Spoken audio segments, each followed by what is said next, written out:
जयकारे वीर बजरंगे। हर हर महादेव।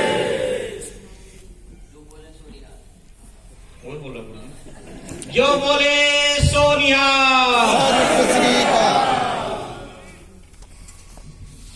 आदरणीय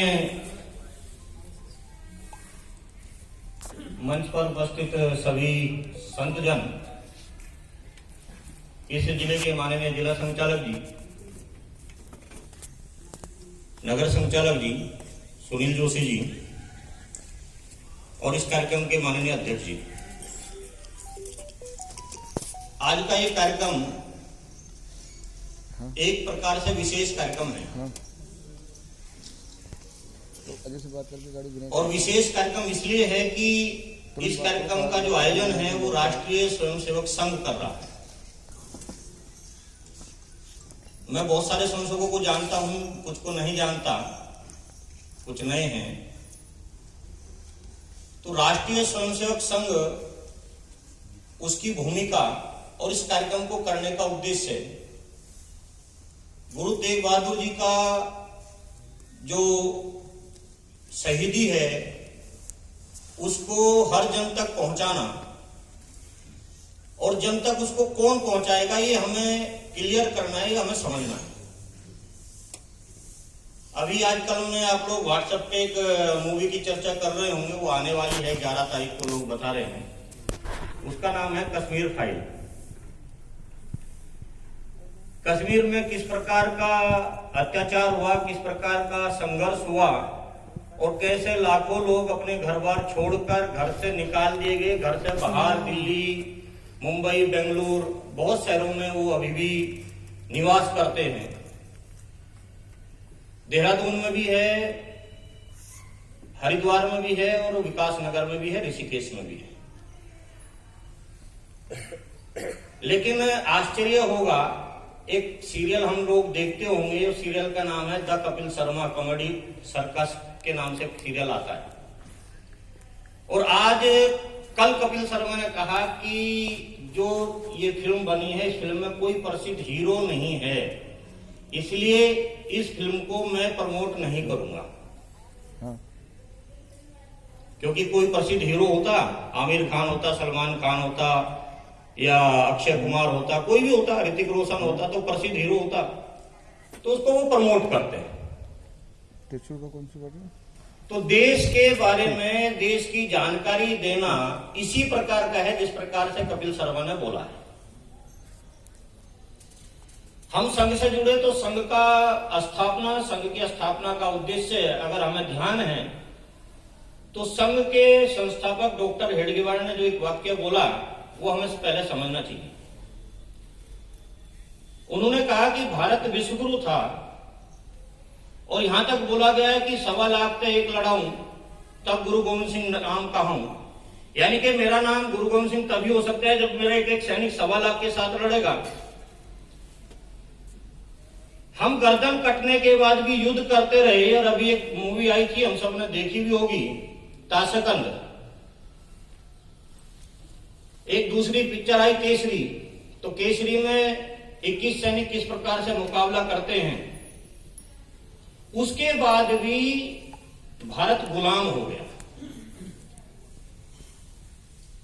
और गुलाम की जो कड़ी है वो कोई कहता है कि 712 से शुरू हुई, कोई बोलता है कि पहला आक्रमण 520 पे शुरू हुआ। लेकिन कभी भी हुआ हो, गुलाम होने का कारण क्या रहा, इसको जब डॉक्टर हेडगेवार ने अध्ययन किया तो उन्होंने कहा कि संगठन की आवश्यकता है। वो संगठन कौन सा होगा, महाराष्ट्र में बना तो इसलिए उसका नाम क्या हो। बहुत सारे लोगों ने कहा कि इसका नाम महाराष्ट्र स्वयंसेवक हो सकता है या छत्रपति शिवाजी संघ हो सकता है, लेकिन उसका नाम रखा गया राष्ट्रीय स्वयंसेवक संघ। बार बार बहुत सारे वक्ता यहां बैठे हैं, वो बताते हैं कि राष्ट्र का मतलब, राष्ट्रीय स्वयंसेवक संघ का मतलब है जो राष्ट्र की बिना किसी के कहे सेवा करने का संकल्प ले, ऐसे लोगों का संगठन। अब राष्ट्र की सेवा का मतलब क्या है। 1925 में संघ बना, संघ का उद्देश्य रखा गया कि हम समाज की सेवा करेंगे तो समाज के ऊपर जो विपदा आएगी उनकी भी हम उनका मुकाबला करें। भारत में दो प्रकार की विपदाएं हमेशा आती रही है। भारत के जो मान बिंदु है उनको नष्ट भ्रष्ट करने का काम होता रहा। भारत की जो सांस्कृतिक धरोहर है उसको बचाने का काम होता रहा। तो धीरे धीरे धीरे करते हुए एक बहुत बड़ा आंदोलन हम सब लोगों ने चलाया, उसका नाम है राम मंदिर राम जन्मभूमि का आंदोलन। उससे पहले भी हम लोगों ने एक बहुत बड़ा आंदोलन चलाया, उस आंदोलन का नाम था गौरक्षा 1952। ये आंदोलन इस प्रकार के हैं जो भारत के मान बिंदु हैं, मान बिंदु बचेंगे तो हम बचेंगे, लेकिन अगर कोई प्राकृतिक हमला प्राकृतिक आपदा हमारे ऊपर आती है तो उस आपदा का भी मुकाबला कौन करेगा? क्योंकि हमने कहा है कि हम राष्ट्रीय स्वयंसेवक संघ के कार्यकर्ता है, स्वयंसेवक हैं, इसलिए उसका मुकाबला भी हम ही करेंगे। अभी सबसे नजदीक में 2013 में एक आपदा आई, हरिद्वार के स्वयंसेवक और बीएचएल को और मायापुर विद्या मंदिर को केंद्र बना के जहां से देश से सामान आता उस सामान को यहां इकट्ठा करके पहाड़ पे भेजने का काम किया। चाहे उत्तराखंड की 91 का भूकंप हो या मोरवी की बाढ़ हो या भुज का भूकंप हो, कहीं भी काम करना है तो वहां संघ के स्वयंसेवक मिलते हैं। और संघ के काम को हम सब बार बार बोलते हैं, संघ का काम इस प्रकार का है कि ये राष्ट्र का काम है। राष्ट्र के काम को करने के लिए हमेशा भगवान रामचंद्र जी ने कहा है, भगवान कृष्ण जी ने भी कहा है कि जब जब धर्म की हानि होगी, जब जब राक्षस बढ़ेंगे, आताताई बढ़ेंगे, मैं अवतार लूंगा। किस रूप में लूंगा ये तो नहीं कहा, लेकिन हम सभी जानते हैं, विद्वान लोग भी बैठे हैं, कि भगवान राम के वंशज के रूप में जो 10 गुरु हुए, 10 गुरु में से 5 गुरु तो सीधे सीधे उन्हीं से संबंधित रखते। तो राम ने क्या कहा था? राम ने अपना जो जीवन है वो जीवन संसार के अंदर जो आताताई हैं, जो दुष्ट लोग हैं, उन दुष्ट लोगों को मारने का काम किया। रामचंद्र जी अपना जीवन जी के चले गए। उसके बाद संसार में क्या हुआ होगा? आताताई तो आते रहते हैं, हम सभी जानते हैं, क्योंकि हरिद्वार देवभूमि है, एक भारत का ऐसा केंद्र है कि संसार के, भारत के नहीं संसार के लोग भी मोक्ष के लिए यहां आते हैं। सारे अखाड़ों का हेडक्वार्टर भी जो 13 अखाड़े हैं उसमें से 9 का यहां है हरिद्वार में। तो इतना बड़ा प्रमुख स्थान, साधु संत हैं, साधु संत ने क्या काम किया होगा? जब हम अध्ययन करेंगे तो ध्यान में आएगा कि जब समाज के ऊपर जहांगीर जैसे राजाओं का, जागीर जैसे बादशाहों का हमला हुआ होगा और उन्होंने तय किया होगा कि धर्म को समाप्त करना है, तब ये सारे साधु संत अपने भजनों के द्वारा, अपने गायन के द्वारा गांव गांव में जाकर सिर्फ एक ही काम करते थे, वो काम था धर्म का जागरण करना। जब धर्म का जागरण होता है तो उसके कुछ नियम बन जाते हैं अपने आप ही, कुछ कानून बन जाते हैं। तो ऐसे ही एक जागरण करने वाले एक व्यक्ति हुए, एक महापुरुष हुए, एक देवतुल्य व्यक्ति हुए, जिनका नाम है गुरु नानक देव। गुरु नानक देव जी, हम सभी जानते हैं, कुछ छोटे मोटी कहानी हमें पढ़ाई जाती है, क्योंकि ज्यादा हमें इसलिए नहीं पढ़ाया जाता कि अगर ज्यादा हमें पता लग जाएगा तो हम अपने देश के लिए काम करने लगेंगे। गुरु नानक देव जी से बात शुरू होती है, लेकिन 8 के 8 गुरु के बीच में हमें नहीं पढ़ाया जाता। अगर बताया जाएगा तो गड़बड़ हो जाएगी, क्योंकि हम देश के लिए, समाज के लिए प्राण देने के संकल्प लेना शुरू कर देंगे। थोड़ा बहुत पढ़ाया जाता है गुरु तेग बहादुर जी के बारे में। क्यों? वो इसलिए कि भारत की जो शिक्षा प्रणाली है, उस शिक्षा प्रणाली का पहला काम यही है कि भारत के जो महापुरुष है, भारत के जो दिव्य लोग हैं, उनके बारे में ना पढ़ाया जाए। तो गुरु नानक देव जी का जन्म होता है, और हम सभी जानते हैं, सिख विद्वान भी बैठे हैं, तो 11 साल की उम्र में जब गुरु नानक देव जी को जनेऊ के लिए कि इनका जनेऊ धारण कराया जाए,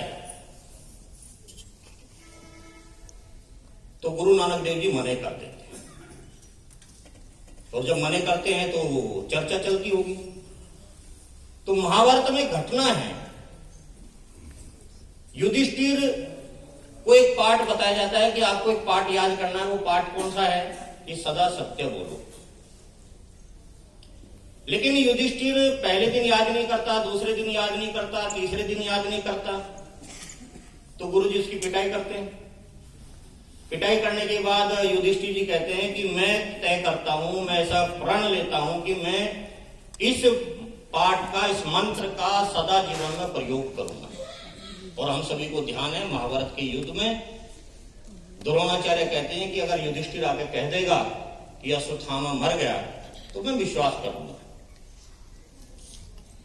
तो 11 साल का बालक वो कहता है कि ये जनेऊ धारण करने से क्या होगा।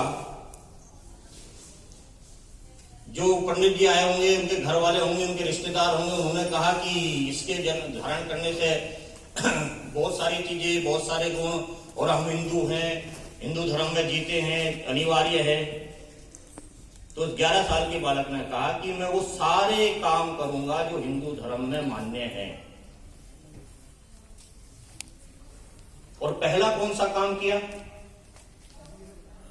जब थोड़े बड़े हो गए तो पिताजी ने कहा कि ये तो कहीं ऐसे ही घूमता रहता है, इसके लिए कुछ काम धंधा कर दिया जाए, कुछ पैसे दिए कि जा कुछ सामान खरीद ला, कुछ व्यापार कर ले। तो कुछ रास्ते में चलते हुए उनको साधु मिल गए। साधु ने कहा कि बच्चा कुछ भिक्षा दे। उन्होंने कहा महाराज जी क्या चाहिए? बोले भूखे हैं, भोजन करना है। तो जो पैसा पिताजी ने दिया था वो पैसे का अन्न खरीद कर उनको दे दिया। वापिस आए, पूछा कि क्या हुआ? सौदा करने भेजा था, व्यापार करने भेजा था, उस व्यापार का क्या हुआ? उन्होंने कहा कि व्यापार तो कर लिया, मैंने एक सच्चा सौदा किया है आज। कैसा सौदा किया है? बोले कुछ भूखे मिले थे, उनको मैंने भोजन करा दिया, ये सबसे अच्छा सौदा है। गुरु नानक देव जी ने एक ही बात कही कि राम का नाम जपना है, राम नाम जपना है। और उस राम नाम को जपते जपते उनका जो पूरे भारत के अंदर जो उनका भ्रमण है, भारत के अंदर ही नहीं, मक्का मदीना में भी भ्रमण उनका हुआ। और उसको अगर कहें कि 6 बार उनकी छह उदासी पूरे भारत में उन्होंने की है, तो कहाँ की? तो भारत के जो प्रमुख स्थान हैं, अयोध्या गए हैं, काशी गए हैं, हरिद्वार आए हैं, सब प्रमुख धार्मिक स्थानों पर आए। और जब कोई संत आता है, कोई देवतुल्य व्यक्ति आता है, तो उसका काम रहता है जन जागरण करना। उन्होंने जन जागरण किया। जो देश के अंदर, समाज के अंदर कुछ बुराई आई थी, कुछ कुरीति आई थी, उस कुरीति को दूर करने का काम किया। धीरे धीरे यही काम चलता रहा। पहले गुरु ने यही काम किया, दूसरे गुरु ने यही काम किया, तीसरे गुरु ने यही काम किया। और इसके साथ साथ कुछ चीजें जुड़ती चली गई। पहले ने कहा कि राम नाम जपना है, नाम जपो, एक ही मंत्र बोलते रहे। दूसरे ने कहा कि नाम के साथ साथ क्या करना है? बोले संगत भी तैयार करनी है। संगत तैयार हुई। तीसरे ने क्या कहा कि हम जो कमाते हैं उस कमाई का कुछ ना कुछ हमें दान करना है अपने। और उस दान को किस प्रकार से करना है? वो दान कैसा होना चाहिए? बोले लंगर चलना चाहिए, लंगर की व्यवस्था होनी चाहिए। एक अच्छा सा समाज के अंदर, बहुत अच्छा समाज का प्रभावी काम होने लगा। अपने घर का काम करो, किसी को कोई नुकसान मत पहुंचाओ, और जो गरीब है, भूखा है, वो उसको लंगर की व्यवस्था करो, उसके भोजन की व्यवस्था करो। बहुत अच्छी व्यवस्था चल रही थी। लेकिन इसी बीच में गुरु अर्जुन देव जब आते हैं, तो अर्जुन देव ने कहा कि इससे काम नहीं चलेगा। जो हमारे नौजवान हैं, इन नौजवानों को थोड़ी ट्रेनिंग भी देनी चाहिए, कुछ काम करें। ये ऐसा ही नहीं है कि खाएंगे पिएंगे मौज करेंगे। ये धर्म के लिए कुछ काम करें, घर से बाहर निकलेंगे, इनको घर से बाहर जाना चाहिए।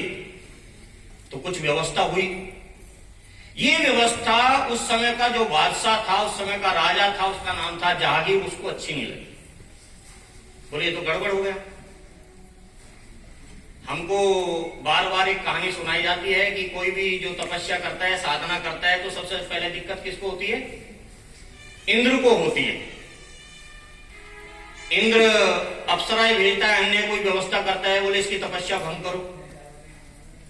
लेकिन यहां जो राजा था वो जहांगीर था, उसने संकल्प लिया था कि जो अर्जुन देव है, गुरु अर्जुन देव, ये गुरु अर्जुन देव तो सेना जैसी संगठित करने लगे। हम सभी को क्योंकि संघ के स्वयंसेवक हैं, इसलिए ध्यान होगा कि 1939 में जब अंग्रेजों ने प्रतिबंध लगाया पहला, तो वो इसलिए लगाया कि आपकी जो ट्रेनिंग है वो सेना जैसी है। तो गुरु अर्जुन देव के पास संदेश आया, बोले भाई आप अपनी रिपोर्ट यहां दो। नहीं दी। तो क्योंकि वो राजा थे, बादशाह थे, उन्होंने उनको बंदी बनाया और बंदी बना के उनके साथ अत्याचार शुरू कर दिया। लेकिन गुरु नानक देव से लेकर गुरु अर्जुन देव तक जो उन लोगों ने साधना की थी, उस साधना का प्रतिफल वो गुरु अर्जुन देव के चेहरे से दिख रहा था। उन्होंने कहा कि हमने कोई बुरा काम नहीं किया, 3 शर्तें रखी, जो काम तुम करते हो ये काम बंद कर दो, धर्म परिवर्तन कर लो, पैसा जितना चाहिए इतना ले लो, लेकिन धर्म परिवर्तन कर लो और नहीं तो आपको मार दिया जाएगा। अर्जुन देव ने साफ मना कर दिया, बोले कोई भी शर्त मुझे मंजूर नहीं है, मैं धर्म का काम करता हूं, मैं भगवान का काम करता हूं, उस भगवान के काम में आप में रोड़ा नहीं अड़ सकते। कितना अत्याचार किया गया होगा, आप उसकी कल्पना मात्र करके देखो। गरम तवे के ऊपर जो जल्लाद थे उन्होंने उनको बिठाया गुरुजी को, और बिठाने के बाद भी उनके ऊपर खोलती हुई रेत उनके ऊपर डाली जाती है, और उस रेत को हटा डालने के बाद उनको फिर रावी नदी के अंदर स्नान कराया जाता, फिर वापस यही काम चलता है। और इतना अत्याचार होने के बाद भी जब उस देव पुरुष ने हार नहीं मानी, तो एक संदेश निकाला गया कि इस व्यक्ति को गाय का मांस खिलाया जाए। गाय का मांस की जब चर्चा हुई, बोले ये गाय का मांस खिलाएंगे तो धर्म भी भ्रष्ट होगा और मैं इसको सहन नहीं कर पाऊंगा। तो उन्होंने कहा कि मेरी इच्छा है कि मैं रावी नदी में स्नान कर लूं।